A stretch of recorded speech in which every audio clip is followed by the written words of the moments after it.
Assalamualaikum warahmatullahi wabarakatuh. Di sini kami dari kelompok 4 ingin mempresentasikan hasil laporan kerja kami. Sebelum kami mempresentasikan, izinkan kami memperkenalkan nama terlebih dahulu.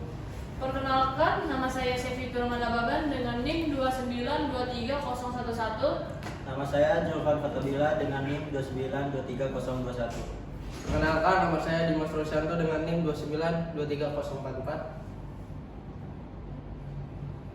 Di sini kami akan membahas tentang konstruksi jig base.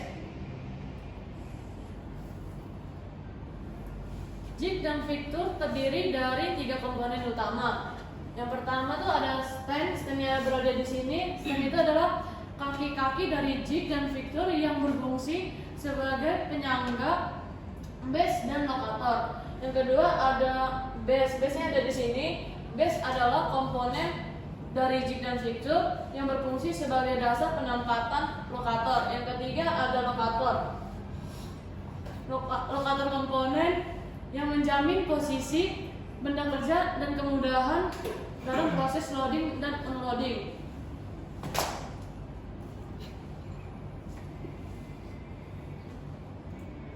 Di sini ada pengertian base itu sendiri, yaitu komponen dari jig and fixture yang berfungsi sebagai dasar penempatan lokator. Posisi base akan disanggah oleh stand. Jika dilihat dari bentuk dan gerakannya, base dibagi menjadi 3 tipe jig, yaitu tipe horizontal, tipe vertikal, dan rotary tipe. Untuk penjelasannya, vertikal ini bergerak secara vertikal untuk memudahkan penggunaan pada jig tersebut, dan pada rotary tipe bisa digerakkan ke segala arah atau berputar dengan tujuan juga memudahkan pada penggunaan. Begitu juga seperti tipe yang horizontal, dia bergerak secara naik turun untuk memudahkan pekerjaan. Baik, selanjutnya ada komponen fixed base type tipe. Base plate adalah bagian dari base yang berada pada posisi paling atas sebagai tempat menempatkan lokator. Terus yang kedua ada base frame, adalah rangka yang digunakan untuk menyangga base plate agar tidak terjadi deformasi. Terus yang ketiga ada support plate, adalah bagian dari base yang berada pada posisi paling bawah sebagaimana tempat untuk disambungkan dengan jig stand.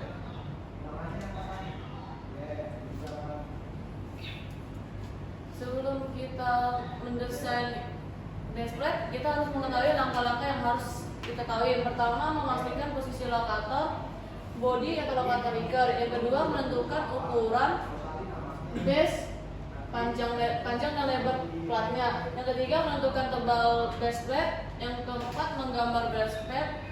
Yang kelima, menggambar posisi-posisi lubang baut dan knock pin yang berhubung dengan lokator. Yang ke-6, menggambarkan posisi luar sebagai datum atau dasar penentuan ukuran, diambil dua sisi panjang dan lebar. Yang terakhir, menggambar alur tambahan, datum atau dasar penentuan ukuran, diambil satu atau dua sisi panjang dan lebar sesuai dengan kebutuhan.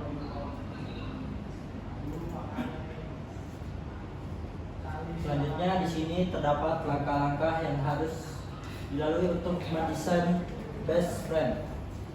Yang pertama di sini menentukan ukuran berdasarkan panjang kali lebar base plate. Yang kedua, memilih material basic channel yang biasanya berukuran tinggi 5 kali 50 kali 100 dan T5 kali 50 kali 150, dan juga terdapat yang tinggi 5 kali 75 dan kali 200. Yang ketiga, menentukan tipe frame seperti single channel atau IC channel. Yang keempat, menggambar frame berbentuk U dan menyambungkannya dengan base plate. Baik, selanjutnya ada langkah-langkah yang harus dilalui untuk mendesain support frame. Yang pertama yaitu memastikan ukuran dan bentuk base frame. Dan yang kedua, menentukan posisi yang akan disangga pada base frame. Untuk menentukan posisi ini bisa berhubungan dengan bentuk jig stand yang akan digunakan. Yang ketiga, menentukan ukuran tebal support plate. Pada umumnya, tebal support plate menggunakan tebal 16-20 mm. Dan yang terakhir, menggambar support plate. Selanjutnya sini ada langkah-langkah yang harus dilakukan untuk mendesain asbes. Yang pertama, menggabungkan base plate, base frame, dan super plate. Yang kedua, memastikan semua komponen terpasang dengan akurasi tinggi. Yang ketiga, menyesuaikan kekuatan dan stabilitas struktur untuk pemesinan optimal.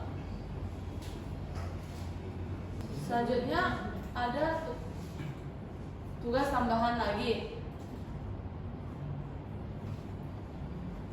tentang prinsip clamping dan fork holding. Dan sini ada pengertian clamping dan fork holding. Fork holding itu adalah sistem yang digunakan untuk menahan benda kerja selama pemesinan. Dan sedangkan clamping adalah mekanisme menahan fork holding yang menjepit benda kerja agar tetap stabil dan tidak bergerak selama proses berlangsung.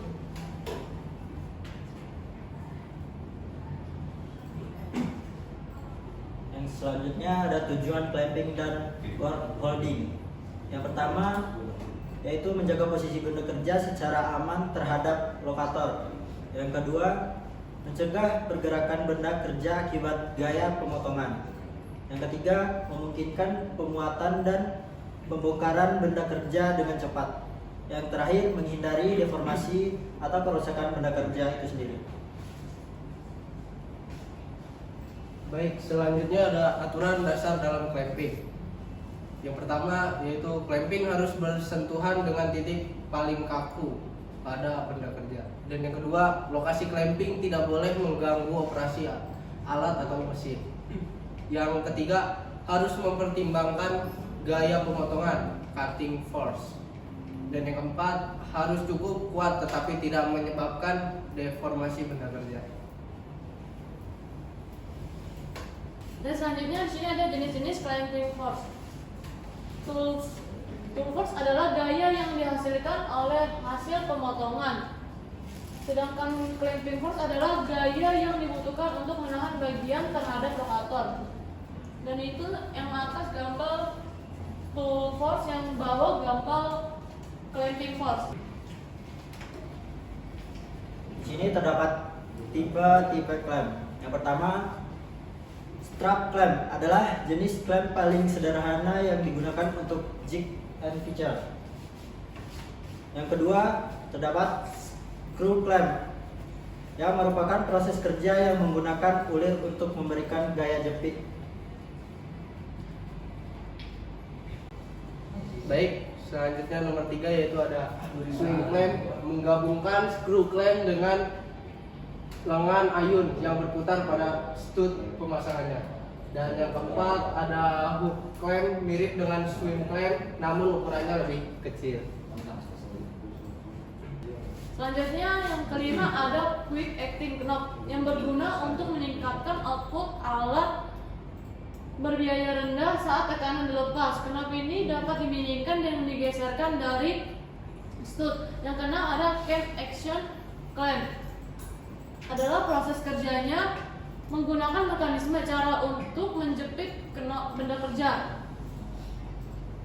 Yang ketujuh, terdapat flat clamp, menggunakan prinsip dasar bidang miring untuk menahan benda kerja dengan cara yang mirip dengan cam. Yang ke-8 terdapat toggle clamp, adalah fast acting yang karena konstruksinya mereka memiliki kemampuan alami untuk bergerak sepenuhnya bebas dari benda kerja memungkinkan penggantian bagian lebih cepat. Baik, selanjutnya yang kesembilan ada chuck dan vice yang tersedia secara komersial menawarkan alat bagi perancang yang ketika dimodifikasi. Oke, selanjutnya di sini ada dua gaya dasar magnet chuck.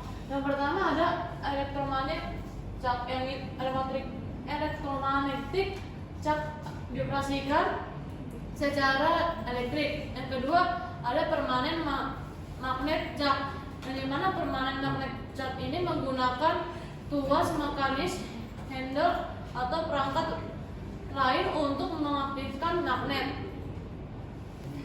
Di sini terdapat pengertian non-mechanical clamping, di mana non-mechanical clamping adalah proses kerja yang mengacu pada perangkat kerja yang menahan bagian tanpa kontak mekanis langsung.